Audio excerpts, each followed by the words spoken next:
चलिए आते हैं कक्षा 8 गणित। देखिए आज हम लोग हल करने वाले हैं अभ्यास 1C। तो अभ्यास 1C को हल करने से पहले ना देखिए हम लोग देखिए इसमें संवर्ग का प्रगुण लगता है कि नहीं घटाने पर परिमेय संख्याओं में। हम लोग देखिए यदि आप दो परिमेय संख्याएं रहेंगी उनके बीच में यदि घटाने का चिन्ह रहेगा तो संवर्ग प्रगुण में होता है कि जैसे दो परिमेय संख्याओं अब घटाने पर लगा रहे हैं हम लोग, ठीक है। तो अब घटाने पर लगाएंगे तो दो परिमेय संख्याओं को आपस में घटाएंगे ना तो एक परिमेय संख्या ही हम लोग का आना चाहिए जो कि हमेशा आपका आएगा भी, है ना।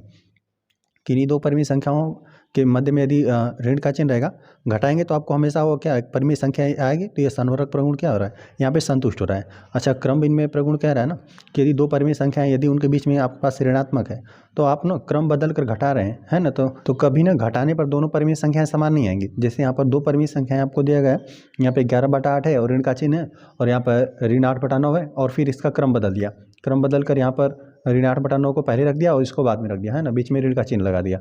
तो देख रहे हैं घटा रहे हैं ना, जब इसको घटाए तो यहाँ पे 97/72 आया, लेकिन यहाँ पर आपका ऋण 97/72 आ गया। तो दोनों संख्याएं आपस में बराबर नहीं आएंगी तो यहाँ पे क्रम विनिमय प्रगुण लगेगा नहीं, है ना। परिमेय संख्याओं में घटाने पर क्रम विनिमय प्रगुण नहीं लगता है। चलिए अब आ जाते हैं साहचर्य प्रगुण। साहचर्य प्रगुण में कहता है ना यदि आपके पास तीन परिमेय संख्या है और तीनों के बीच में यदि ऋणात्मक का चिन्ह है तो आप किन्हीं दो को साथ में लेकर हल करेंगे ना, तो किन्हीं दो को साथ में लेकर हल करेंगे तो आपको जो आंसर आएगा दोनों संख्याओं का सेम नहीं आएगा। यहाँ पर तीन परिमेय संख्या है और तीनों के बीच में ऋणात्मक का चिन्ह है यहाँ पर भी और यहाँ पर भी। तो पहले इन दोनों को साथ में लेकर हल कर दिया ना, इन दोनों को लेकर पहले साथ में हल कर दिया फिर बाद में इसको घटा दिया तो तब आ रहा है इसका 97/60 आ रहा है ना। और जब इन दोनों को संख्याओं को जब साथ में लेकर हल कर रहा है ना तो 17/60 आ रहा है ना। तो दोनों का देख रहे हैं कि हल करने पर दोनों का वैल्यू सेम नहीं आ रहा है। तो यहाँ पे साहचर्य प्रगुण परिमेय संख्याओं में घटाने पर नहीं लगेगा, सिर्फ घटाने पर संवर्ग प्रगुण लगेगा और यहाँ पर और जो क्रम विनिमय प्रगुण है वो भी नहीं लगेगा, साहचर्य प्रगुण भी नहीं लगेगा घटाने पर, है ना। तो चलिए अब हम लोग आ जाते हैं अभ्यास पे। चलिए हम लोग आ जाते हैं अभ्यास 1C पर।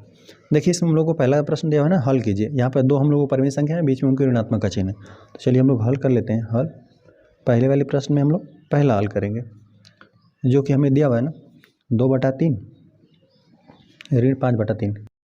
यहाँ पर दोनों परिमेय संख्याओं के हर में 3 है तो इन दोनों का लसाअ 3 ही हो जाएगा हम लोग का, है ना। चलिए यहाँ पर लिख देते हैं, यहाँ पर लसाअ हम लोग लेंगे तो 3 ही हो जाएगा और इस 3 में ना इस 3 से भाग देंगे तो एक बार में विभाजित हो जाएगा और एक हम लोग इसमें गुणा कर देंगे तो यही आ जाएगा। जो संख्याएं रहती है वहीं आ जाता है। यदि हर समान रहता है तो 2 ऋण 5 हो जाएगा, जोड़ रहेगा तो जुट जाएगा, ऋण का चिन्ह रहेगा तो घट जाएगा। चलिए फिर देखिए दो में से हम लोग यहाँ पर देख रहे हैं कि धनात्मक कम है ऋणात्मक अधिक है तो ऋण का चिन्ह ही बचेगा, ऋण बचेगा और यहाँ पर 3 अधिक है तो 3 ही बचेगा, 3/3। और जब 3 में आप 3 से भाग देंगे तो एक बार विभाजित हो जाएगा। तो यहाँ पर हम लोग लिख देते हैं ऋण 1 है। इन दोनों परिमेय संख्याओं को हम लोगों ने घटाया आपस में तो यहाँ पर ऋण 1 आ रहा है। यही इस प्रश्न का हल है। आ जाते हैं सेकंड वाले प्रश्न पे।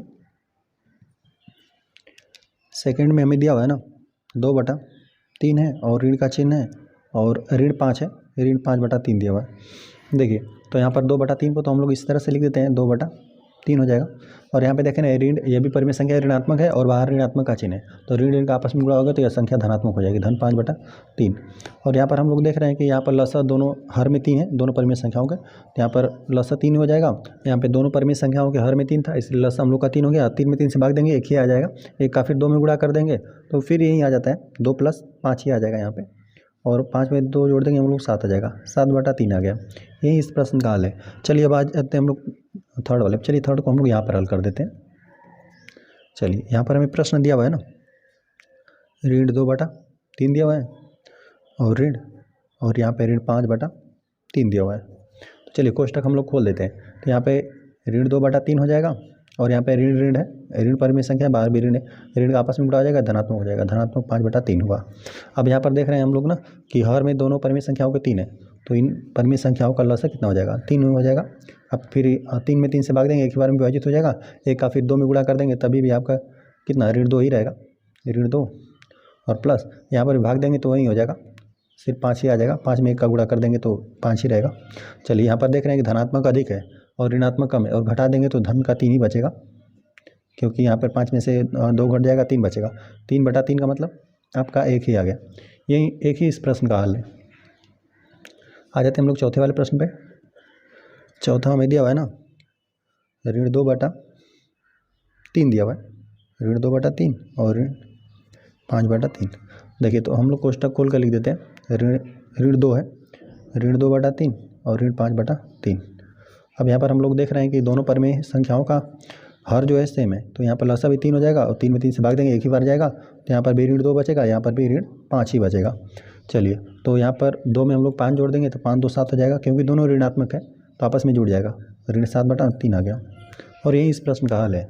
इस तरह से पहला प्रश्न हम लोग का हल हो गया। आ जाते हैं क्वेश्चन नंबर 2 पे। क्वेश्चन नंबर 2 हमें दिया निम्नांकित को संख्या रेखा की सहायता से सरल करके परिमेय संख्या प्राप्त कीजिए। चलिए हम लोग हल करने वाले हैं दूसरा वाले प्रश्न में। चलिए इसमें भी हम लोग हल करेंगे पहला, जो कि हम लोग को प्रश्न दिया है ना 3/7 और ऋण 8/7। तो देख रहे हैं ना, पहले हम लोग कोई भी परिमेय संख्या जोड़ना घटाना रहता है ना, तो पहले हम लोग इसको हर को पहले समान करते हैं। तो देख रहे हैं कि यहाँ पर हर तो पहले से ही समान है, तो चलिए हम लोग पहले एक संख्या रेखा हम लोग बना लेते हैं। और यहाँ पर हमने एक संख्या रेखा बना लिया और यहाँ पर मध्य में हम लोग 0 बना देते हैं। तो देखिए पहले हम लोग 3/7 को प्राप्त कर लेते हैं कि संख्या रेखा पर कहाँ पर है। तो देखिए यहाँ पर आप 3 में जब 7 से भाग देना चाहेंगे ना, तो आपको दशमलव लगाना पड़ेगा, फिर 0 लगाना पड़ेगा, फिर 7 चौक 28 होगा, 0.4 कुछ करके आएगा। तो इससे आपको पता चल गया ना कि यह संख्या रेखा पर 1 और 2 मतलब 0 और 1 के बीच में यह संख्या मिलेगी, है ना। तो चलिए यहाँ पर हम लोग 1 बना देते हैं, ये हम लोग का 0 हो गया, यह 1 हो गया।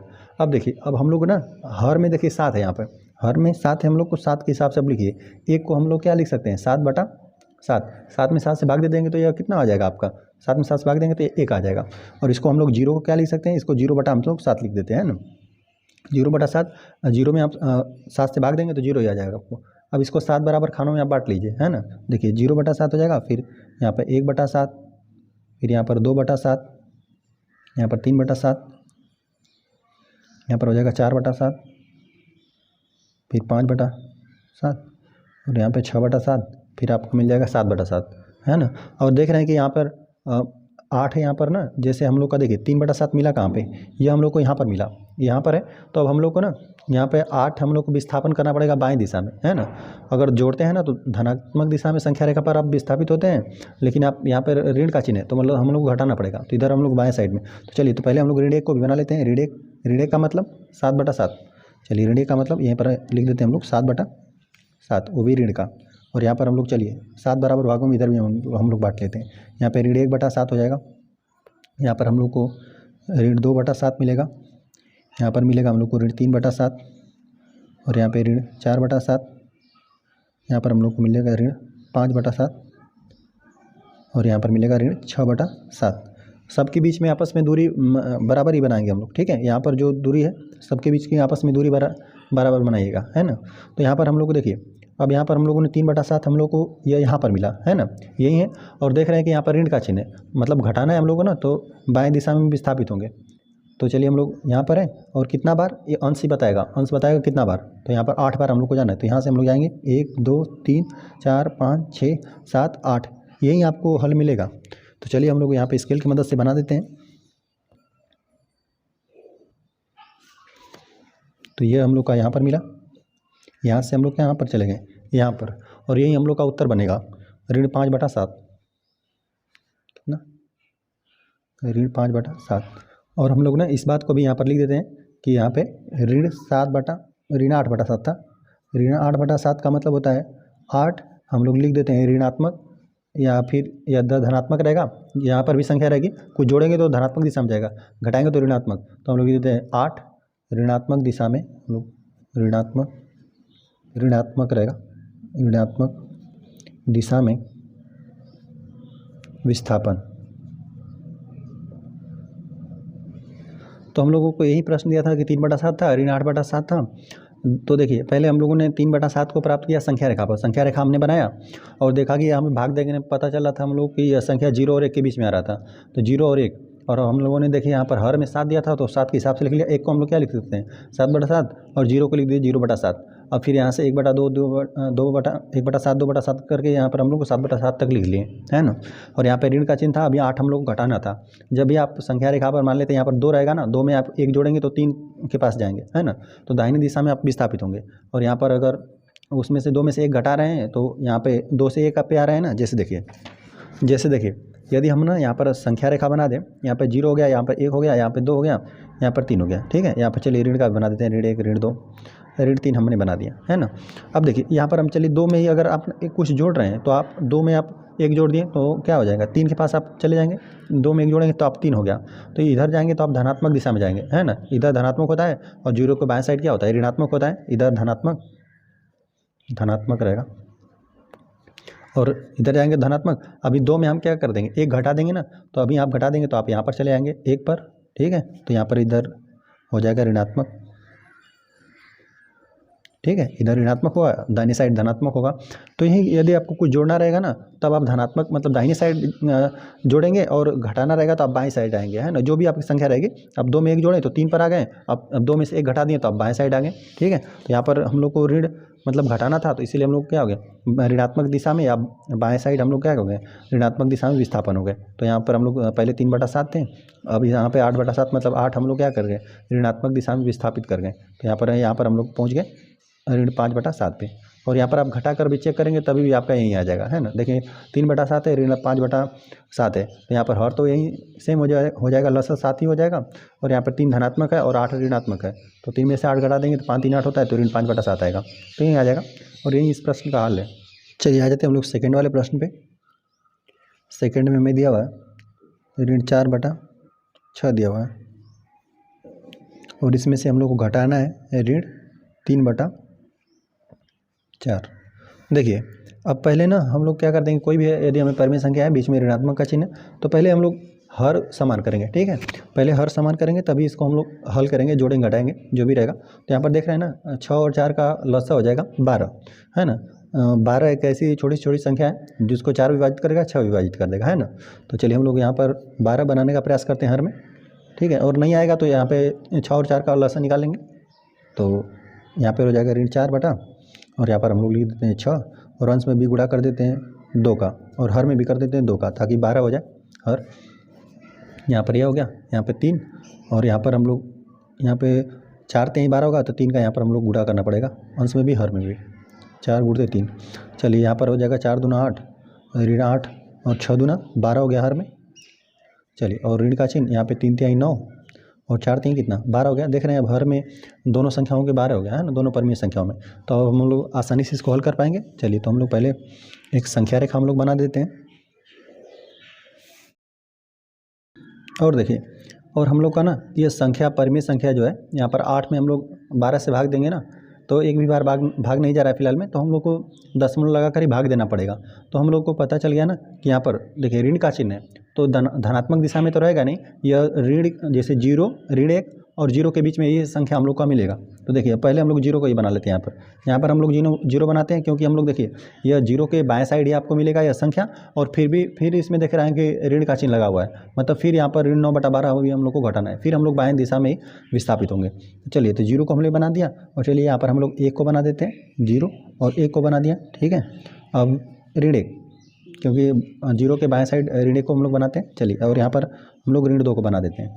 अब इसको हम लोग ना हर में 12 है, तो 12 भागों में हम लोग बांट लेते हैं। देखिए यहाँ पर बीच में आपको मिलेगा कितना ऋण, यहाँ पे 0 को अब हम लोग क्या लिख सकते हैं, 0 को यहाँ पर हम लोग लिख देते हैं 0/12, इसको हमने 0/12 लिख दिया, और इसको हम लोग लिख देते हैं कितना ऋण 12/12 लिख देते हैं। 1 को 12 से भाग देंगे, विभाजित हो जाएगा, 1 आ जाएगा, जो कि हम लोग का ऋण 1 आ जाएगा। और यहाँ पर हम लोग लिख देते हैं बीच में जो है आपका आएगा, मतलब जो ऋण 1/2 है वो आएगा हम लोग का ऋण 6/12। अब चलिए इसको हम लोग कर लेते हैं। यहाँ पे हो जाता है ऋण 1/12, यहाँ पर हम लोग को मिलेगा ऋण 2/12, यहाँ पर ऋण 3/12, यहाँ पे ऋण 4/12, यहाँ पे ऋण 5/12, ऋण 6/12 तो ही। फिर यहाँ पर हम लोग बना लेते हैं ऋण 7/12, यहाँ पे ऋण 8/12, ऋण 9/12, ऋण 10/12, और फिर ऋण 11/12। इस तरह से हमने 12 खानों में विभाजित कर लिया। अब इधर भी हम लोग बढ़ा देते हैं आगे, ठीक है। और ऋण 2 को हम लोग क्या लिख देंगे, 12 दूना 24 होता है ना, तो इसको हम लोग लिख देंगे 24/12 ऋण। ठीक है, 12 दूना 24 ऋण, इसका वैल्यू कितना, ऋण 2 ही आ जाएगा हम लोग का। चलिए बाकी हम लोग इसको यहाँ से यहाँ तक भी बना देते हैं हम लोग, ठीक है। तो यहाँ पर हम लोग को ऋण 12/12 मिला है और इसको हम लोग आगे बढ़ाते हैं। ऐसा हम लोग क्यों कर रहे हैं, ताकि यहाँ पर अभी हम लोग को घटाना है। जैसे हम लोग को जो ऋण 8/12 है वो संख्या 0 और ऋण 1 के बीच में आपको मिलेगी, वो हम लोग का ऋण 8/12 यहाँ पर मिल गया है ना, यह संख्या मिल गया। अब देख रहे हैं कि 9 हम लोग को ऋणात्मक दिशा में विस्थापित करना है। तो यहाँ से 1 2 3 4 5, तो वही यहाँ पर हम लोग को संख्याएँ चाहिए, तो हम लोग सबको बना लेते हैं, है ना। तो यहाँ पर हो जाएगा ऋण 12/12 तो हो गया है, फिर यहाँ पर ऋण 13/12 हो जाएगा, फिर ऋण 14/12, ऋण 15/12, यहाँ पे ऋण 16/12, फिर ऋण 17/12, 17 के बाद ऋण 18/12, फिर ऋण 19/12, ऋण 20/12, ऋण 20/12 हो गया, और फिर ऋण 21/12, और फिर ऋण 22/12, और फिर हम लोग को मिलेगा ऋण 23/12, और फिर ऋण यहाँ पर 24/12 का मतलब यहाँ पर 2 ही है हम लोग का, तो इसका यहाँ पर हमने सबको बना दिया। अब देखिए ऋण 8/12 हम लोग को यहाँ पर मिला है ना, यहाँ पर। अब यहाँ से हम लोग को देखिए, यहाँ से अभी हम लोग 9 खाना ऋणात्मक दिशा में बाएं साइड विस्थापित हो गए, है ना, क्योंकि यहाँ पर ऋण का चिन्ह है। देखिए 1 2 3 4 5 6 7 8 9, आपको यही मिलेगा ऋण 17/12। तो यही हम लोग का, इसको घटाने पर यहाँ पे ऋण 8/12 में से हमने 9/12 घटा दिया ना, तो यही हम लोग का निकल कर आ रहा है। चलिए हम लोग यहाँ पे तीर भी बना लेते हैं, यही हम लोग को मिलेगा, जो कि हम लोग का कितना है, ऋण 17/12 आ रहा है। तो चलिए यहाँ पर हम लोग लिख भी देते हैं ऋण 17/12, यही हम लोग का उत्तर बना है। और चलिए हम लोग ना इस बात को लिख भी देते हैं कि यहाँ पर ऋण 9/12 का मतलब हुआ 9 ऋणात्मक दिशा में विस्थापन, लिख देते हैं यहाँ पे ऋणात्मक दिशा में विस्थापन। यही हम लोग को प्रश्न दिया था, ऋण 4/6 था, और उसमें से भी हम लोग को घटाना था ऋण 3/4। तो पहले तो हम लोगों ने इन दोनों का हर समान किया। हर समान करने के लिए यहाँ पर हम लोगों ने अंश में 2 का गुणा भाग किया, और यहाँ पर भी हम लोगों ने अंश और हर में 3 से गुणा कर दिया। तो दोनों का हम लोग का हर समान आ गया, जो कि 12 है हम लोग का। तो हम लोग देख रहे थे जो हम लोग को पहली संख्या थी जिसमें से हम लोग को 9/12 घटाना था, यहाँ पे हर में 12 था, है ना, और वो भी ऋण का चिन्ह था। तो ऋण का चिन्ह था और भाग एक भी बार नहीं जा रहा था, तो इससे हम लोग को पता चला कि यह संख्या हम लोग को 0 और ऋण 1 के बीच में मिलेगी, है ना, 0 और ऋण 1 के बीच में मिलेगी। तो हम लोगों ने यहाँ पर 0 से 1 तक हम लोगों ने 12 खानों में विभाजित कर लिया इसको ना। यहाँ पे हर ही आपको बताया कितनी बार कितना आपको खाना बनाना है ना, तो यहाँ पे हमने 12 खाने बना लिया, ठीक है। अब यहाँ पर 0 को हमने लिख दिया 0/12, और 1 को, जो ऋण 1 था, ऋण 1 को हमने लिख दिया 12/12। 12 में 12 से भाग देंगे तो ऋण 1 आ जाएगा। तो इस तरह से हमने सबका नामकरण कर लिया, और ऋण 8/12 जो कि हम लोग का यहाँ पर था, और फिर देख रहे थे कि हम लोग को ऋण 9/12 भी हम लोग को घटाना था। तो मतलब हम लोग को यहाँ पे 9 ही बताएगा, अंश बता देगा कितना बार आपको विस्थापित करना है। और यहाँ पर अगर जोड़ना रहता है, धन का चिन्ह रहता है, तो हम लोग दाहिनी साइड जाते, और यही ऋण का चिन्ह था तो हम लोग बाएं साइड गए, है ना। तो ऋणात्मक दिशा में हम लोग विस्थापन कर लिए 9 खाने, 1 2 3 इस तरह से करके हम लोग ऋण 17/12 पे पहुँच गए। तो यही इस प्रश्न का हल है।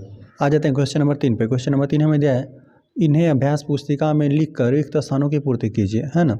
चलिए इस तरह से हमें एक परिमेय संख्या दिया, उसमें से घटाना है इस परिमेय संख्या को। चलिए हम लोग लिख देते हैं, हल हम लोग करने वाले हैं। तीसरा प्रश्न में हम लोग पहला प्रश्न हल करेंगे। तो चलिए पहले इसको हम लोग यहाँ पर नोट ही कर लेते हैं। यहाँ पे ऋण 15/13 में दिया हुआ है, और इसमें से हम लोग घटाना है ऋण 4/26 है। चलिए तो जो भी हम लोग यहाँ पर हम लोग को भरना है, तो चलिए तो पहले इसको हम लोग हल कर लेते हैं। चलिए देखिए हम लोग का यह प्रश्न है ऋण 15/13। अब देखिए यहाँ पर जब हम लोग कोष्टक खोलेंगे ना, तो ऋण ऋण का आपस में गुणा करके यह धनात्मक हो जाएगा। धनात्मक 4 कितना हम लोग का 26 हुआ, है ना। तो देख रहे हैं ये 13 और 26 का लसा 13 दूना 26 से हो जाएगा। 26 ही हुआ, छोटी छोटी संख्या होगी जिसको 13 विभाजित कर देगा 26 भी। तो 13 में हम लोग ना 26 में 13 से भाग देंगे तो एक ही बार 2 बार विभाजित होगा। 13 दूना 26, 2 का हम लोग ऋण 15 में गुणा कर देंगे। ऋण 15 गुणते 2 और प्लस का चिन्ह, और 26 से भाग देंगे, एक ही बार में विभाजित हो जाएगा। तो 4 गुणते 1 हो जाएगा। और चलिए इन सबका आपस में हम लोग गुणा कर लेते हैं। 15 दूना 30 हो जाएगा, ऋण 30 प्लस 4 एकमा 4 हो जाएगा, और बटा 26 है। तो यहाँ पर जब हम लोग 30 में से आप ना ऋण वाला अधिक है तो ऋण का ही चिन्ह ही बचेगा, आपका ऋण बचेगा। और यहाँ पे 30 में से आप 4 घटा देंगे ना, तो 26 ही बचेगा आपका, ऋण 26 और बटा 26। देख रहे हैं अंश और हर में समान संख्या है तो आपस में विभाजित हो जाएगी। 26 से कमा 26, 26 से कमा 26, मतलब यहाँ पे आपको ऋण 1 ही बचेगा आपको, तो यहाँ पे ऋण 1 भरा जाएगा और यही पहले वाले प्रश्न में यही भरा जाएगा। यही इस प्रश्न का हल है। चलिए आ जाते हैं हम लोग सेकेंड वाले प्रश्न पे। सेकेंड वाले प्रश्न में हम लोग को दिया हुआ है ना ऋण 7/9 और यहाँ पे कोष्टक बंद है और ऋण का चिन्ह है और यहीं पर हम लोग कुछ भरना है और बराबर 3 दिया हुआ है। चलिए तो हम लोग यहाँ पर यक्स मानकर हल कर लेते हैं। 7/9 है और यहाँ पर ऋण का चिन्ह है, यहाँ पर यक्स बना देते हैं, बराबर 3 है। ठीक है, अब देखिए यहाँ पर जो ऋण यक्स है ना बराबर के हम उधर भेज देते हैं इसको, है ना, बराबर के उधर भेज देंगे तो ऋण यक्स बराबर को जो धन यक्स हो जाएगा। ठीक है, और यहाँ पर हो जाएगा ऋण 7/9 और यहाँ पर धन में 3 था बराबर के उधर, इसको हम लोग बराबर के इधर बुला लेते हैं तो यहाँ पर हो जाएगा ऋण 3। ठीक है, यहाँ पर हम लोग ऋण यक्स था बराबर के उधर हमने धन यक्स बना दिया और यहाँ पे जो धन 3 था बराबर के उधर हमने ऋण 3 बुला लिया। चलिए, और 9 और 1 का लसा हो जाएगा हम लोग का, 9 और 1 का लसा 9 ही हो जाएगा। 9 में 9 से भाग देंगे, एक ही बार में विभाजित हो जाएगा। 9 का हम लोग ऋण 7 में 1 का गुणा कर देंगे तो यही हो जाएगा और यहाँ पर कामा ऋण का चिन्ह रहेगा और यहाँ पे 1 में 9 से भाग देंगे, 9 बार जाएगा और 9 का यहाँ पर 3 में गुणा कर देंगे, 3 गुणते 9, ये बराबर यक्स है। चलिए यहाँ पे 7 में 1 का गुणा कर देंगे, 7 ही हो जाएगा, 9 × 27 हो जाएगा और बटा कितना 9 बराबर यक्स। तो यहाँ पर हम लोग देख रहे हैं ना ये दोनों ऋणात्मक ही संख्या है ना, ऋण संख्या आपस में जुड़ जाएगी तो यहाँ पर हम लोग का कितना मिलेगा, यहाँ पे 7 7 14 को 4 और यहाँ पर हासिल 1 लगा और 2 1 3 हो जाएगा, 34 हो जाएगा बटा 9 और बराबर यक्स। तो यक्स के स्थान पर हम लोग को ना यहाँ पे 34/9 मिला हुआ है। ठीक है, ऋण 34/9, तो यहीं पर यक्स मानकर हम लोगों ने हल कर दिया था तो यहीं पर हम लोग इसी को भर देते हैं, यहाँ पे कोष्टक के साथ भरेंगे, है ना, ऋण 34/9 और यही इस प्रश्न का हल हो जाएगा। आ जाते हैं थर्ड वाले प्रश्न पे। थर्ड हमें दिया हुआ है ना 2 और यहाँ पे ऋण है और यहीं पर हम लोग को कुछ भरना है और फिर बराबर का चिन्ह है। चलिए यहाँ पर हम लोग पहले इसको हल करेंगे और जो यहाँ पर आएगा उसको हम लोग भर देंगे। ठीक है, तो चलिए यहाँ पर हम लोग पहले प्रश्न को नोट करते हैं। यहाँ पर ऋण यक्स है, यक्स हम लोग मान लेते हैं, यक्स का वैल्यू हम लोग ज्ञात कर लेंगे, वही हम यहाँ पर भर देंगे हम लोग। यहाँ पर ऋण 3/4 दिया हुआ है। अब यहाँ पर ऋण यक्स से बराबर को उधर हम लोग भेज देते हैं, धन यक्स बना देते हैं इसको, है ना, 2 और यहाँ पे जो ऋण में 3/4 है इसको हम लोग बराबर को उधर बुला लेते हैं, धन बना देते हैं, ऋण 3/4 बना दिए और यहाँ पर ऋण यक्स का बराबर को उधर हम लोग, क्योंकि हम लोग यक्स को एक ही तरफ हल करेंगे, है ना, क्योंकि यक्स का हम लोग को वैल्यू ज्ञात करना है तो इसको एक तरफ रखेंगे, बाकी इसको जो संख्याएं इसको हम लोग हल करके यक्स का वैल्यू प्राप्त करेंगे। तो यहाँ पर ऋण 3/4 था बराबर के उधर धन 3/4 हो गया और यहाँ पर ऋण यक्स का बराबर को उधर चला गया तो ये धन यक्स हो गया। चलिए यहाँ पर बटे 1 लिख लेते हैं, 1 और 4 का लसा कितना हम लोग का 4 ही हो जाएगा और इस 4 में 1 से भाग देंगे, 4 बार जाएगा, 4 का 2 में गुणा हो जाएगा, 2 गुणते 4 हो जाएगा, प्लस का चिन्ह 4 में 4 से भाग देंगे, विभाजित हो जाएगा, 3 गुणते 1 हो जाएगा बराबर यक्स। अब देखिए 4 दूना 8, 3 × 3 बटा 4 बराबर यक्स। इन दोनों को हम लोग जोड़ देते हैं, यहाँ पे 8 3 11 हो जाएगा और बटा 4, ये हम लोग का यक्स का वैल्यू आया, है ना, 11/4 ये आ रहा है तो यहाँ पर भर देते हैं हम लोग 11/4 और यही इस प्रश्न का हल है। आ जाते हैं क्वेश्चन नंबर 4 पे। तो क्वेश्चन नंबर 4 हमें जो दिया हुआ है पहले उसको हम लोग नोट करते हैं। यहाँ पर हम लोग को पहले ही कुछ भरना है, यहाँ पर कुछ भरना है। चलिए तो यहाँ पर भर देंगे हम लोग, ऋण का चिन्ह है और यहाँ पर ऋण 2/3 हो गया और बराबर 5/6 दिया हुआ है। यही हम लोग का प्रश्न है। चलिए पहले हम लोग इसको हल करते हैं। हम लोग मान लेते हैं कि यहाँ पर यक्स है, चलिए यक्स और ऋण का चिन्ह और यहाँ पे ऋण 2/3 और बराबर यहाँ पे 5/6 में दिया हुआ है। तो देखिए यहाँ पर यक्स को इस तरह से रहने देते हैं, बाकी यहाँ पे ऋण ये जो संख्या है बराबर को उधर हम इसको धनात्मक भेज लेते हैं, है ना। तो बराबर 5/6 है और यह ऋण था तो बराबर किधर आ गया तो यह संख्या धनात्मक हो गया, धन। यहाँ पे ऋण 2/3 बचा हुआ है, ठीक है। कोष्टक के साथ हम लोगों ने बराबर के उधर भेज लिया तो यहाँ पे ऋण का चिन्ह था तो अब धन का चिन्ह हो गया। अब देखिए यक्स बराबर, यहाँ पर हम लोग कोष्टक खोल लेते हैं, यहाँ पे ऋण 5/6 हो जाएगी ये संख्या, यहाँ पे प्लस माइनस में गुणा होगा तो ऋण हो जाएगा 2/3 हो गया। तो यहाँ पर हम लोग देख रहे हैं ना कि यहाँ पे 6 और 3 का लसा कितना हो जाएगा, 6 ही हो जाएगा। 6 ही वो छोटी छोटी संख्या है जिसको 6 विभाजित कर देगा, 3 विभाजित कर देगा। 6 में हम लोग 6 से भाग देंगे, एक बार विभाजित हो जाएगा, एक का यहाँ पे ऋण 5 में गुणा हो जाएगा, ऋण 5 गुणते 1 और ऋण का चिन्ह और यहाँ पे 2 तो रहेगा ही। इस 6 में हम तो 3 से भाग देंगे, 2 बार में विभाजित हो जाएगा, 3 दूना 6 और 2 का हम लोग 2 में गुणा कर देंगे, 2 गुणते 2 हो गया यक्स का वैल्यू। यहाँ पे हम लोग 5 हो जाएगा और ऋण 2 दूना 4 हो जाएगा। हम लोगों ने इन संख्याओं का आपस में गुणा कर दिया, 5 और 2 दूना 4 और दोनों के बीच में ऋण का चिन्ह है, आपस में ये जुड़ जाएंगे ये सब। तो यहाँ पर हो जाएगा यक्स बराबर 5 4 9 ऋण 9/6 तो यही x का वैल्यू है। और देखें देख रहे हैं कि अंश और हर है ना वो 3 से विभाजित हो रहा है। देखिए 3 से अंश विभाजित है हर भी, तो 3 दूना 6 हो जाएगा और 3 तिहाई 9 हो जाएगा। तो यहाँ पर हम लोग को ऋण 3/2 मिल जाएगा, है ना। तो यहाँ पर हम लोग भर देते हैं ऋण 3/2 और यही इस प्रश्न का हल है। आ जाते हैं क्वेश्चन नंबर 4 पे। तो चलिए हम लोग हल करने वाले हैं क्वेश्चन नंबर 4 को, और 4 में भी हम लोग पहला प्रश्न हल करेंगे जो कि हमें दिया हुआ है ना, 6/4 में कौन सी संख्या जोड़ने की योगफल ऋण 2/9 हो। ठीक है, तो चलिए इसको तो हम लोग को मानना ही पड़ेगा। चलिए हम लोग मान लेते हैं। चलिए हम यहाँ पर लिख देते हैं 6/7। यहाँ पर बोला है कि इसमें क्या जोड़ दें, तो हम लोग मान लेते हैं कि यक्स आप जोड़ देंगे तो यह बराबर हो जाएगा ऋण 2/9 के, है ना। तो देखिए यही प्रश्न बोला था कि 6/7 में कौन सी संख्या जोड़ दें कि योगफल ऋण 2/9 हो जाए, है ना। योगफल मतलब जो आपको योग करने के बाद मिले, है ना। तो यहाँ पर हम लोग ने मान लिया कि चलिए मान लेते हैं, यहाँ पर लिख देते हैं माना वह संख्या यक्स है। फिलहाल में हम लोग मान लेते हैं, अभी इसका हम लोग वैल्यू निकाल देंगे, है ना, कि वो संख्या क्या था जिसमें जोड़ने के बाद आपको यह प्राप्त होगा। अब चलिए यक्स का हम लोग वैल्यू प्राप्त कर लेते हैं कि यहाँ पर क्या था जिसको जोड़ने पर यह योगफल आ रहा था। तो चलिए तो हम लोग यक्स का वैल्यू प्राप्त करेंगे। तो यहाँ पे जो भी धन में राशि है उसको बराबर के उधर हम लोग भेज देते हैं ऋणात्मक में। तो यहाँ पे ऋण 2/9 पहले से ही था और धन यहाँ पे धन में 6/7 था, तो बराबर के उधर ऋण में आ जाएगा, ऋण 6/7 हो जाएगा। चलिए तो यक्स का वैल्यू हो जाएगा हम लोग का। तो चलिए यहाँ पर हम लोग ना 9 और 7 का हम लोग लसा ले लेते हैं। 7 9 हो जाएगा 63, 7 9 63 हो गया। 9 और 7 का लसा 63 हो गया। अब हम लोग ना 63 में 9 से भाग देंगे तो 7 बार जाएगा। 7 का यहाँ पर ऋण 2 में गुणा कर देते हैं, ऋण 2 गुणते 7 बार, और ऋण 6 तो रहेगा ही गुणते। अब देखिए यहाँ पे 7 में इस 9 में ना इस 63 में हम लोग 7 से भाग देंगे तो 7 9 63 होता है, 9 बार जाएगा। 9 का हम लोग अंश में गुणा कर देंगे तो 6 गुणते 9 हो जाएगा। चलिए यक्स बराबर यहाँ पे आपस में जो संख्याएं गुणा में है उनका गुणा भी कर देते हैं। 7 दूना 14 तो ऋण 14 हो गया ऋण, और यहाँ पर 9 6 54 हो जाएगा, तो यह 54 हो गया और बटा कितना 63।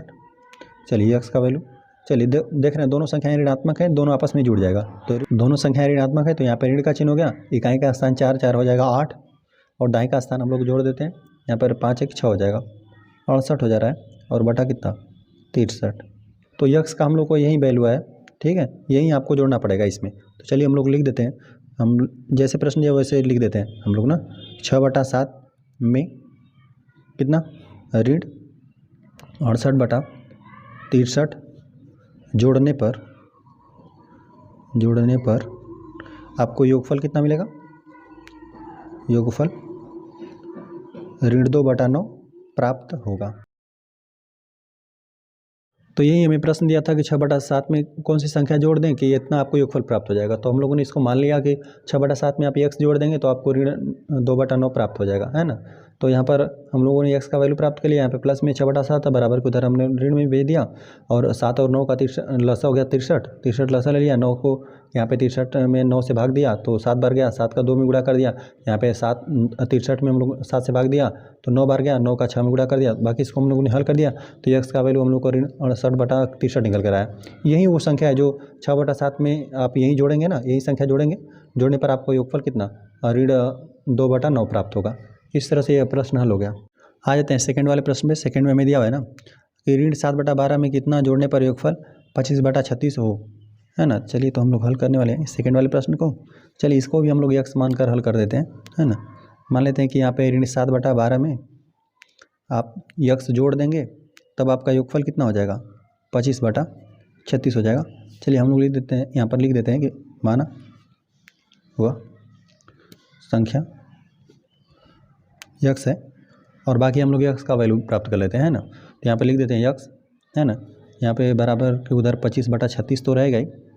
यहाँ पर ये पहले से ही संख्या ऋणात्मक में है ना, या फिर चलिए कोष्टक के साथ हम लोग लिख देते हैं। देखिए यहाँ पर अगर कोष्टक के साथ लेंगे ना तो यहाँ पर देखिए धनात्मक है कोष्टक के बाहर, तो ये ऋणात्मक में आ जाएगा ऋण कितना ऋण 7/12 हो गया। चलिए हमने इसको इस तरह से लिख लिया। अब ऋण ऋण मिलकर क्या हो जाएगा आपस में धनात्मक हो जाएगा, 25/36 हो जाएगा, और ऋण आपस में धनात्मक हो गया 7/12 हो गया। चाहे तो आप यहाँ पर पहले से ही यहाँ पर यदि आप कोष्टक खोल देंगे ना, पहले से ही कोष्टक खोल देंगे तो ऋण 7/12 रहेगा, तो बराबर को उधर आ जाएगा, धन 7/12 हो जाएगा 7/12। तो यही हो गया। बाकी हम लोगों ने इसको कोष्टक के साथ ही ले लिया था, तो यहाँ पे पहले धन था तो अब ऋण हो गया, लेकिन अंदर पहले से ही हम लोग कोष्टक के अंदर ऋण था, ऋण आपस में मिलकर धनात्मक हो गया। चलिए यहाँ पर अब हम लोग लसा ले लेते हैं। 12 और 36 का लसा कितना हो जाएगा? 12 3 36 होता है, तो 36 ही हो जाएगा लसा। 36 से वह छोटी छोटी संख्या होगी जिसको 12 विभाजित कर देगा, और 36 भी। तो देखिए हम लोग इस 36 में इससे 36 से भाग देंगे तो एक ही बार में विभाजित हो जाएगा। एक का हम लोग 25 में गुणा हो जाएगा, तो यहाँ पर हम लोग लिख देते हैं 25 गुटे 1 और प्लस का चिन्ह यहाँ पे 7 और गुटे, और 12 3 36 होता है, 36 में हम लोग 12 से भाग देंगे, 3 बार में चला जाएगा, 3 का 7 में गुणा हो जाएगा। x बराबर 25 से कम 25 हो जाएगा, प्लस 7 3 21 हो जाएगा, और बटा यहाँ पे 36। तो x बराबर, और यहाँ पर 25 में हम लोग 21 जोड़ देते हैं, 5 है और इकाई के स्थान पर हम लोग का 5 और 1 है, 5 1 6 हो जाएगा, और यहाँ पर 2 है और यहाँ पर 2 है, 2 2 4 हो जाएगा। यहाँ पे 46 बटा 36 हो गया। अब देख रहे हैं ना, दोनों संख्याएं अभी 2 से विभाजित हैं, 2 से हम लोग इसको विभाजित ही कर लेते हैं। चलिए विभाजित कर देते हैं, तो 2 दूना 4, 2 3 6 हो जाएगा, और यहाँ पे 2 से देंगे तो यहाँ पर हो जाएगा 2 1 2, 8 दूना 16। तो यहाँ पर अंश हम लोग का 23 हो गया, और हर जो है 18 हो गया। यही चलिए यहाँ पर एक बार लिख देते हैं, x बराबर 23 बटा 18 हो गया। और चलिए इस बात को यहाँ पर हम लोग लिख देते हैं कि ऋण 7 बटा 12 में कितना 23 बटा 18 जोड़ने पर योगफल हम लोग का यही हो जाएगा 25 बटा 36 होगा, है ना। इस तरह से हमें प्रश्न दिया था ना कि यहाँ पे ऋण 7 बटा 12 था, में कितना जोड़ना था कि हम लोग का 25 बटा 36 के बराबर हो जाए। तो हम लोगों ने इस तरह से प्रश्नानुसार लिख लिया कि ऋण 7 बटा 12 में हम लोग मान लेते हैं कि x है ना, x जोड़ने पर कितना 25 बटा 36 हो जाएगा। तो हम लोग पहले x का वैल्यू प्राप्त कर लिए, माना वो संख्या x था, तो हम लोगों ने यहाँ पे यह धन में था, बराबर को उधर ऋण में चला गया, और आपस में कोष्टक में के अंदर पहले से ही ऋण था, ऋण का गुणा के धनात्मक हो गया। बाकी इसको हम लोगों ने हल कर दिया, तो x का वैल्यू हम लोग का 23 बटा 18 आ गया। तो यही वो संख्या है जो यहाँ पे ऋण 7 बटा 12 में आप जोड़ेंगे तो आपको 25 बटा 36 प्राप्त होगा। इस तरह से यह प्रश्न हल हो गया। आ जाते हैं क्वेश्चन नंबर 5 पे। तो क्वेश्चन नंबर 5 हमें दिया हुआ है, 2 परिमेय संख्याओं का योगफल ऋण 5 है। मतलब 2 परिमेय संख्याओं को जोड़ा है तो ऋण 5 आ गया। यदि उनमें से एक संख्या यहाँ पे दिया हुआ है ऋण 16 बटा 7 हो तो दूसरी संख्या ज्ञात कीजिए, है ना। तो चलिए हम लोग लिख लेते हैं हल। हम लोग 5 वाले प्रश्न करने वाले हैं। देखिए हम लोग पहले ना, देखिए दोनों संख्याओं को जोड़ने पर हम लोग को इतना ही आना चाहिए। तो हम लोग चलिए एक तो हमको दिया हुआ है यह संख्या, और दूसरी संख्या हम लोग x मानकर हल कर लेते हैं। दोनों संख्याओं को हम लोग जोड़ेंगे तो हम लोग को इतना ही आना चाहिए ऋण 5, है ना। तो चलिए हम लोग लिख लेते हैं यहाँ पे, मान लेते हैं, माना दूसरी संख्या x है। अभी हम लोग इसका वैल्यू ज्ञात कर लेंगे, है ना। अब देखिए जैसे प्रश्नानुसार, जैसे प्रश्न दिया वैसे हम लोग लिख लेते हैं। प्रश्नानुसार हमें प्रश्न में बोला है ना कि देखिए दोनों परिमेय संख्याओं का योगफल कितना ऋण 5 है। तो हम लोग को देखिए एक तो संख्या हम लोग को यह दे दिया है ना। तो चलिए ऋण 16 बटा 7, और दूसरी संख्या हम लोगों ने मान लिया कि x है ना। और यहाँ पर देखिए दिया हुआ कि योगफल मतलब जोड़ने पर, तो दोनों संख्याओं को हम लोगों ने जोड़े तो कितना हम लोग का आना चाहिए, ऋण 5 आना चाहिए। तो यहाँ पर हमने प्रश्नानुसार लिख लिया, है ना। एक संख्या हम लोग को यह दिया था और दूसरी परिमेय संख्या, चलिए दूसरी यहाँ पर लिख देते हैं परिमेय संख्या x है, यही हम लोग माने। तो देखिए एक हम लोग को संख्या दे दिया था, दूसरी को हम लोग को ज्ञात करना था, और बोला था कि इन दोनों का योगफल कितना ऋण 5 आना चाहिए। तो चलिए हम लोग x का वैल्यू प्राप्त कर लेते हैं। देखिए यहाँ पर जो हम लोग की संख्या है बराबर की इधर, है ना। चलिए इसका हम लोग पहले एक बार कोष्टक खोल देते हैं। ऋण 16 बटा 7 हो गया, और प्लस x बराबर यहाँ पर ऋण 5 है। यहाँ पर देख रहे हैं कि ऋण में है, बराबर को उधर चला जाएगा तो धन में हो जाएगा। तो x का वैल्यू यहाँ पे ऋण 5, और बराबर के इधर ऋणात्मक है, बराबर को उधर चला जाएगा, धनात्मक हो जाएगा, धनात्मक 16 बटा 7।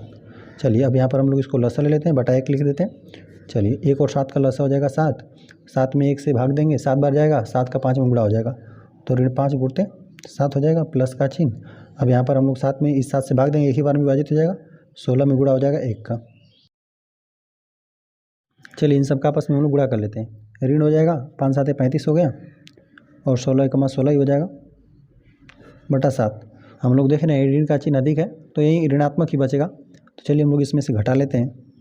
यहाँ पर देखिए हम लोग यहाँ से 6 घटाएंगे ना, तो यहाँ पर 5 है, यहाँ से एक हासिल ले लेते हैं 15 में से हम लोग 6 घटाते हैं, तो यहाँ पर हम लोग को बचेगा 9। 15 में से 6 घटा दिए 9, तो यहाँ से एक हासिल आप ले चुके हैं, है ना। 2 बचा और 2 में से 1 जाएगा तो 1 ही आपको बचेगा, और ऋणात्मक वाला अधिक था तो ऋण का चिन्ह बचेगा यहाँ पे, और बटा 7। यही आपका जो दूसरी संख्या है, तो हम लोग को दूसरी परिमेय संख्या यही निकल कर है ना। इसी को और आप इसको जोड़ेंगे ना, चलिए एक बार हम जोड़ कर भी आपको दिखाते हैं। जैसे यहाँ पे ऋण 16 हो गया, ऋण 16/7, और इसमें हम लोग को जोड़ना यही दूसरी परिमेय संख्या यही हम लोग निकाले हैं, जो कि हम लोग का कितना ऋण 19/7 है ना। देखिए यहाँ पर हो जाएगा ऋण 16/7 और यहाँ पर प्लस माइनस माइनस ही हो जाएगा 19/7। तो देख रहे हैं हर यहाँ पर हम लोग का समान है, तो यहाँ पर 7 ही लिख देते हैं। अब बस यहाँ पे जो धन रहेगा जुड़ जाएगा, या घटाना रहेगा तो घट जाएगा, क्योंकि यहाँ पर लसा हम लोग का सेम है। तो ऋण 16 और ऋण 19, चलिए 19 देखिए हम लोग इकाई का स्थान इसमें जोड़ते हैं, है ना, क्योंकि दोनों ऋणात्मक है, आपस में जुड़ ही जाएगा। चलिए बटा 7 तो रह गए, और देखिए यहाँ पर हम लोग 9 में 6 जोड़ देंगे 15, 15 को 5 हासिल 1 लगा।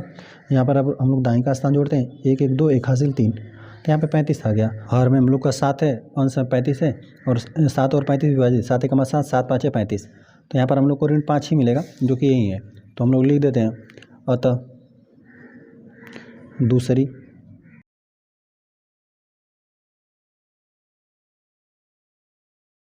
अतः दूसरी परिमेय संख्या हम लोग का कितना ऋण 19/7 है। इसी को आप इसमें जोड़ेंगे ना, तो आपका ऋण 5 निकल कर आएगा, और यही प्रश्न का हल है। आ जाते हैं क्वेश्चन नंबर 6 पे। तो क्वेश्चन नंबर 6 में दिया हुआ है सरल कीजिए, है ना। इस तरह से पहला और दूसरा 2 प्रश्न में दिया हुआ है। तो चलिए हम लोग लिख देते हैं हल। हम लोग छठा वाले प्रश्न करने वाले, इसमें भी हम लोग पहला हल करेंगे। हम लोग को दिया है 1/6 प्लस यहाँ पर ऋण 2/5 दिया हुआ है, कोष्टक बंद, ऋण का चिन्ह है, ऋण 2/15 दिया हुआ है। तो हम लोग देख रहे हैं ना कि यहाँ पर से यही दोनों को लेकर हल करना आसान है, क्योंकि यहाँ पर हम लोग देख रहे हैं कि 5 और 15 का लसा कितना 15 ही हो जाएगा हम लोग का। तो चलिए यहाँ पर हम लोग लिख देते हैं 1/6 और प्लस का चिन्ह, इसको हम लोग कोष्टक में लिख देते हैं। इन दोनों को साथ में लेकर हल करेंगे, तो ऋण 2/5, और यहाँ पर हम लोग कोष्टक भी खोल देते हैं साथ साथ, है ना। ऋण है बाहर भी, कोष्टक के बाहर भी और अंदर भी है, तो ऋण का गुणा हो जाएगा, तो आपस में धनात्मक हो जाएगा। तो यहाँ पे 2 हम लोग का 15 हो जाएगा। चलिए 1/6 को हम लोग इस तरह से रहने देते हैं, प्लस का चिन्ह, 5 और 15 का लसा हम लोग का हो जाएगा 15, है ना। तो हम लोग 15 में 5 से भाग देंगे, 5 या 15 3 बार जाएगा, 3 का अंश में गुणा हो जाएगा, ऋण 2 गुणते 3 हो जाएगा, और प्लस का चिन्ह, और यहाँ पर 15 है, 15 में 15 से ही भाग देंगे तो एक बार ही जाएगा, तो 2 गुणते 1 हो जाएगा, है ना। चलिए बराबर 1/6 प्लस का चिन्ह, और यहाँ पर हम लोग देख रहे हैं 3 दूना 6 हो जाएगा, ऋण 6 प्लस 2 × 2 और बटा हम लोग का है 15। चलिए इसको हम लोग हल कर लेते हैं। 1/6 प्लस का चिन्ह, इसमें हम घटा देंगे, ऋणात्मक संख्या हम लोग का अधिक है तो यही बचेगा, है ना। तो 4 हम लोग का बचेगा, ऋण 4/15। चलिए अभी इन दोनों को हम लोग साथ में हल कर लेते हैं, है ना। देखिए तो यहाँ पर हम लोग लिख देते हैं इसको 1/6 हो गया, और ऋण, क्योंकि यहाँ पर प्लस और माइनस का गुणा होगा तो हम लोग का माइनस ही निकल कर आएगा, और कितना 4/15 हो जाएगा। 6 और 15 का लसा 30 हो जाएगा हम लोग का, है ना। तो 30 हो गया। बाकी एक बार हम निकाल कर भी दिखा देते हैं आपको।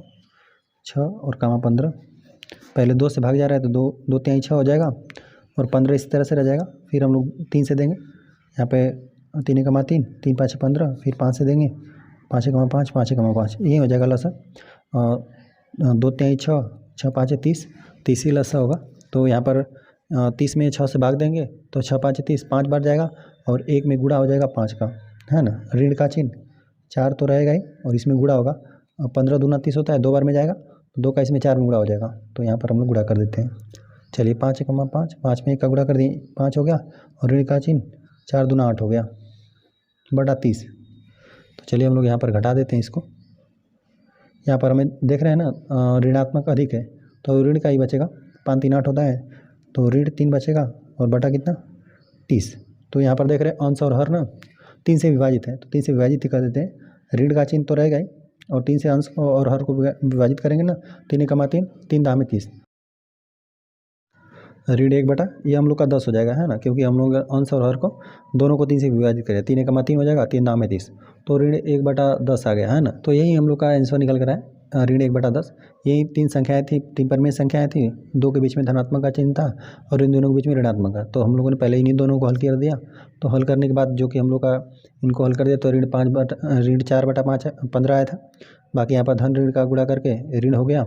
6 और 15 का लसा हम लोगों ने 30 ले लिया, बाकी इसको हमने हल कर दिया भाग देकर, ठीक है। तो ये हम लोग का कुल कितना, हम लोग का आंसर यही ऋण 1/10 निकल कर आया। यही प्रश्न का हल है। आ जाते हैं हम लोग सेकेंड वाले क्वेश्चन पे। सेकेंड में हमें दिया हुआ है 3/8 ऋण ऋण 2/3 और प्लस यहाँ पे दिया हुआ है ऋण 5/36 दिया हुआ है। चलिए तो इन्हीं को हम लोग को हल करना है। तो देख रहे हैं ना कि यहाँ पर ऋणात्मक का चिन्ह है इन दोनों संख्याओं के बीच में, तो पहले हम लोग इसी को हल करेंगे। चलिए तो यहाँ पर ऋण 3/8 है और यहाँ पर कोष्टक चलिए हम लोग यहाँ पर खोल देते हैं, है ना। ऋण का ऋण में जब आप गुणा कर देंगे तो यहाँ पर हो जाएगा धनात्मक, है ना, 2/3 हो जाएगा। और यहाँ पर चलिए इसको हम लोग साथ में हल करते हैं, प्लस यहाँ पे ऋण 5/36 बचा हुआ है। यहाँ पर इन दोनों का लसा हो जाएगा, इन दोनों में आपस में कुछ कॉमन नहीं है ना। तो यहाँ पे 8 तरीके 24 हो जाएगा इसका लसा, है ना, 24।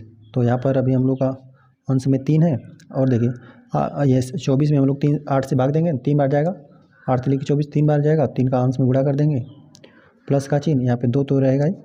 अब जब यहाँ पर हम लोग 24 में 3 से भाग देंगे ना, 3 से भाग देंगे तो 8 बार जाएगा, 3 8 24 होता है और 8 का हम लोग 2 में गुणा कर देंगे तो 2 गुणते 8 हो गया। कोष्टक बंद कर देते हैं, प्लस का चिन्ह, ऋण 5/36। अब चलिए यहाँ पर हम लोग इसका संख्याओं का आपस में गुणा कर देते हैं, 3 3 9 और प्लस यहाँ पे 8 दूना 16 हो जाएगा और बटा 24, कोष्टक बंद, प्लस का चिन्ह, ऋण 5/36। यहाँ पे हम लोग 16 में 9 जोड़ देंगे ना तो ये हम लोग का 25 आ जाएगा और 25/24 हो गया। और यहाँ पे धनात्मक ऋणात्मक का चिन्ह आपस में गुणा हो जाएगा तो ऋण का चिन्ह बचेगा 5/36। चलिए 24 और 36 का हम लोग लसा ले लेते हैं, 24 और 36। चलिए 2 से दोनों संख्याएं विभाजित हैं, 2 से विभाजित कर देंगे तो यहाँ पर हो जाएगा 12 दूना 24, आधा कर देगा इसको, 18 दूना 36, इसको 18 कर देगा।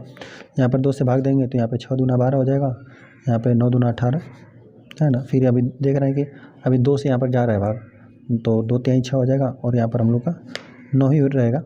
यहाँ पर फिर 3 से देंगे, 3 1 3, 3 3 9 और फिर 3 से देंगे, यह भी 1 हो गया, यह भी 1 हो गया। तो यही हम लोग का आया लसा, हम लोग लिख देते हैं लसा कितना 24, 36 का हम लोग को आ रहा है। 3 बार तो 2 है, 3 बार तो हो गया और 2 बार 3 है, गुणते 3 गुणते 3। तो यहाँ पर देख रहे हैं 2 दूना 4 दूना 8, 8 लेके 24 हो जाएगा, 24 में भी 3 का गुणा करना बाकी है ना। 4 3 12 को 2, हासिल 1 लगा और 3 दूना 6 1 7, 72 आ रहा है हम लोग का लसा। तो इन दोनों का लसा हम लोग का आ गया 72।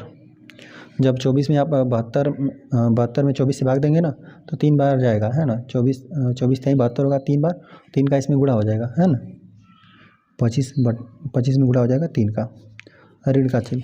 और देखिए यहाँ पर 5 तो रह गए और गुणा का चिन्ह बना देते हैं। जब आप यहाँ पर 72 में 36 से भाग देंगे ना तो 36 दूना ही 72 होगा, 2 बार में जाएगा, 2 का हम लोग अंश में गुणा कर देंगे तो चलिए 25 3 75 हो जाएगा और ऋण का चिन्ह 5 दूना 10/72। 75 में से हम लोग 10 घटा देंगे ना तो 10 घटा देंगे तो 65 आ जाएगा, 65/72। यही इस प्रश्न का हल निकल कर आया। हम लोग को इस तरह से 3 परिमेय संख्या दिया था, पहले 2 के बीच में ऋणात्मक का चिन्ह था तो पहले ऋण वालों को ही हम लोग हल करते हैं, है ना। तो पहले हमने इन दोनों को हल कर दिया, ऋण का गुणा हो गया धनात्मक हो गया। इन दोनों को जब हमने पहले हल कर दिया तो यहाँ पर 24/25 निकल कर आया था और यहाँ पे ऋण 5/36 अभी बचा हुआ था, तो यहाँ पे धन था, यहाँ पे ऋण था, इन दोनों गुणा हो गया, ऋणात्मक हो गया। बाकी इन दोनों को हमने लसा लेकर 72 हल कर दिया तो जो कि हम लोग का 65/72 निकल कर आया और यही इस प्रश्न का हल है। आ जाते हैं क्वेश्चन नंबर 7 पे। क्वेश्चन नंबर 7 हमें दिया हुआ है निम्नलिखित में से कौन कौन से कथन सत्य हैं, है ना। जो सत्य रहेगा उसको हम लोग बता देंगे कि वो सत्य है और असत्य रहेगा तो उसको हम लोग बता देंगे असत्य है, ठीक है। हल हम लोग करने वाले हैं 7वां वाले प्रश्न में, इसमें भी हम लोग पहला हल करेंगे। देखिए इसमें हम लोग को प्रश्न बोला है ना 2/5 में से ऋण 2/5 घटाने पर शेषफल 0 होता है। चलिए हम लोग घटा कर देखें कि 0 आ रहा है कि नहीं। कह रहा है ना 2/5, इसी में से हम लोग को घटाना कितना है, घटाने का चिन्ह और ऋण 2/5, यही हम लोग घटाना है। तो देख रहे हैं घटाने पर 0 आएगा तो यहाँ पे 2/5 है, 2/5 ही रहेगा और ऋण का गुणा होकर आपस में धनात्मक हो जाएगा 2/5। हर यहाँ पे समान है हम लोग का ना तो अंश क्या हो जाएगा, जुड़ जाएगा। हर यहाँ पर लसा हम लोग का 5 हो जाएगा, 5 5 भाग देंगे विभाजित हो जाएगा और एक बार विभाजित होगा, 1 का 2 में गुणा कर देंगे 2 ही रहेगा और यहाँ पर भी 2 ही रहेगा, 2 दूना 2 2 4 हो जाएगा, 4/5 आएगा, है ना। यहाँ पर बोला है ना कि यह संख्या में से यह संख्या घटाने पर बोल दिया था तभी यहाँ पर हम लोग का 4/5 आ रहा है। लेकिन यही यदि हम लोग को कह देता जोड़ने पर ना धन का चिन्ह रहता ना यहाँ पे तो हम लोग जोड़ते हैं 2/5 में ऋण 2/5 जोड़ते हैं तो 0 हो जाता। लेकिन यहाँ पर घटाने के लिए बोला था, घटाया तो हम लोग को कितना 4/5 आ रहा है, या शून्य नहीं आ रहा है। जो हम लोग का शेषफल है वो शून्य नहीं है हम लोग का, है ना। तो यहाँ पर लिख देते हैं कि 2/5 में से ऋण 2/5 घटाने पर शेषफल शून्य होता है। तो यह हम लोग का असत्य हुआ, है ना। जो कथन दिया था यह कथन सत्य नहीं है, शेषफल शून्य नहीं आया, हम लोग का 4/5 आ रहा था। तो हम लोग लिख देते हैं यह जो कथन है यह हम लोग का असत्य है। आ जाते हैं हम लोग सेकेंड वाले प्रश्न पे। चलिए, तो इस प्रश्न में जो भी हम लोग को दिया गया है ना परिमेय संख्या है, चलिए हम लोगों ने पहला हल किया था, यहाँ पर सेकंड पर आ जाते हैं। इसको हम लोग हल करते हैं। देखिए हम लोग को दिया है ऋण 2/7 दिया हुआ है और यहाँ पे ऋण का चिन्ह है 3/7 दिया हुआ है।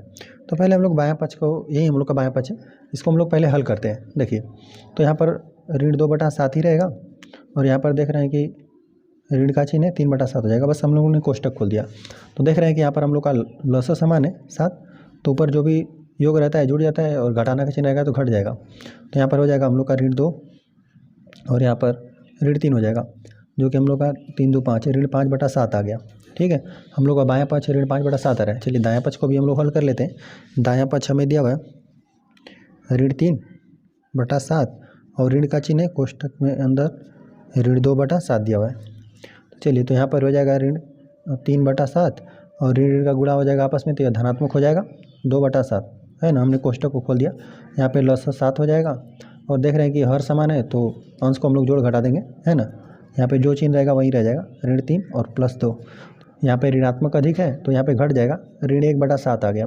तो देख रहे हैं बायां पक्ष और दायां पक्ष हम लोग का बराबर नहीं है। यहाँ पे ऋण 5/7 आ रहा था, यहाँ पे ऋण 1/7 आ रहा है, तो ये बराबर नहीं है।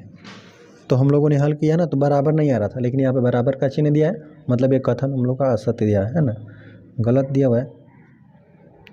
चलिए अब आ जाते हैं हम लोग थर्ड वाले प्रश्न पे। तो देखिए हम लोग को तीसरा प्रश्न में बड़ा छोटा का चिन्ह बनाया, यहाँ पर बोल रहा है कि यह संख्या बड़ी है और ये छोटी है। तो चलिए पहले हम लोग इसको हल तो कर लें, देख लें कि यहाँ पर ये बड़ी है कि नहीं। यहाँ पे 3/4 हो जाएगा, ऋण 3/4, यहाँ पे ऋण का चिन्ह है ऋण 7/4 हो गया।